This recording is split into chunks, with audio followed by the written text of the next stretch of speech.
Bon, j'espère que vous allez bien. Aujourd'hui, je me posais une question. Je pense que vous aussi, vous la posez aussi. C'est est-ce que les médecins sont investis en bourse ou ailleurs, d'ailleurs?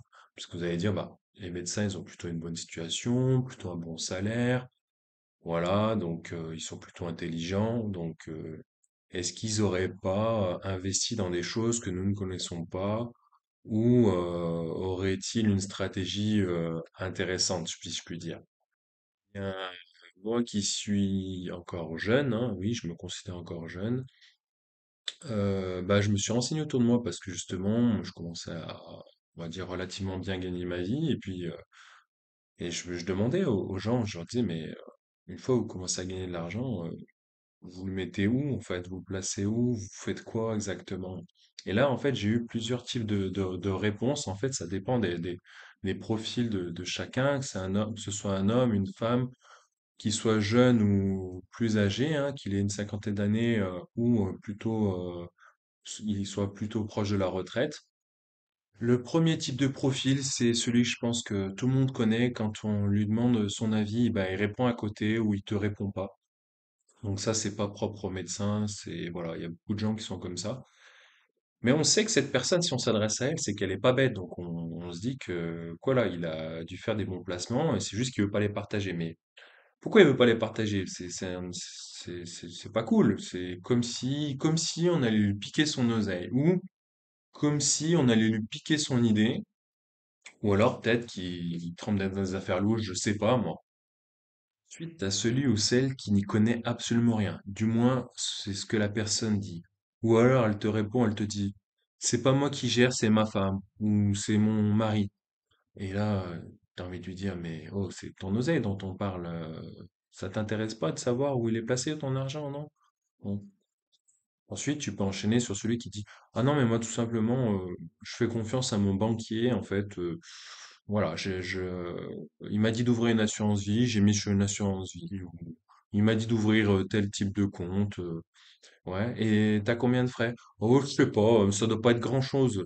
Donc déjà, les personnes, ils savent pas qu'ils payent un service et ils savent pas quel service on leur rend. Donc ils savent même pas s'ils sont rentables ou pas. Après, vous allez me dire, bien sûr, peut-être qu'ils racontent pas tout, hein, peut-être qu'ils ont pas envie d'en dire plus. Mais je pense que sincèrement, parmi ces personnes, il y en a qui savent vraiment pas de quoi il s'agit, hein. T'as le profil, on va dire, simple, celui qui n'est même pas conscient qu'il existe d'autres types de placements que sa résidence principale ou que l'immobilier en général. Cette personne, elle va te dire, ah non, moi, je bosse, hein, déjà, où tu trouves le temps pour te renseigner là-dessus? Moi, je bosse du lundi au vendredi, plus ou moins le samedi matin. Quand je rentre, je suis crevé, je dois m'occuper de mes gosses, je dois supporter mon mari ou ma femme. Et puis voilà, en fait, j'ai pas le temps de me consacrer à ça. Et puis j'ai mon crédit remboursé.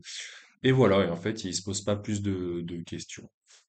Donc, je trouve ça un peu dommage parce que, surtout si on est au début de sa carrière, il faut quand même penser à son avenir, hein. Vous êtes beaucoup à penser à votre future retraite, hein, et vous voyez, il y a cette menace qui pèse, qu'on nous dit tout le temps, la dette, et puis on nous dit, oui, la retraite, peut-être on n'y aura pas droit. Donc on cotise sans être sûr à 100% que cette cotisation enfin, ce qu'on verse, eh ben, elle ne sera rendue ou du moins en partie un jour, pour qu'on puisse profiter pleinement de notre retraite.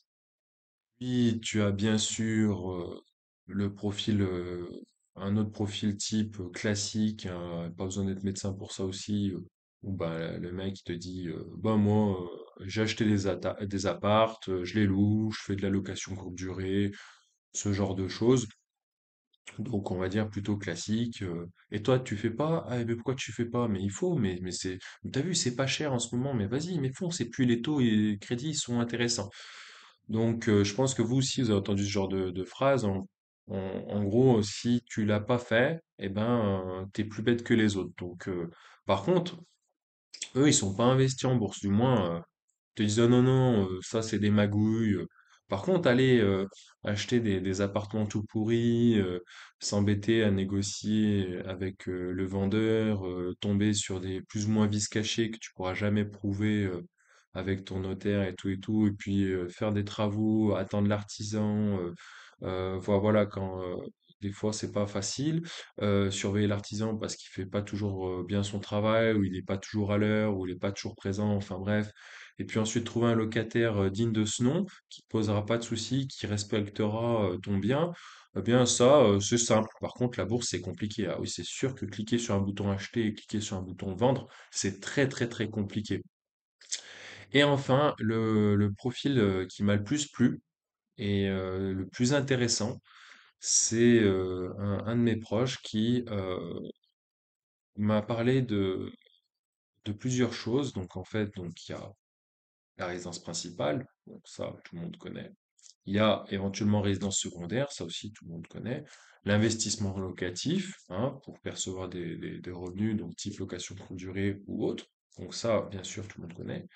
Mais ensuite, là, moins de gens connaissent, c'est investir dans des produits plus exotiques, si je puis dire. Alors, bien sûr, vous allez me dire les cryptos, les vins, les montres, etc.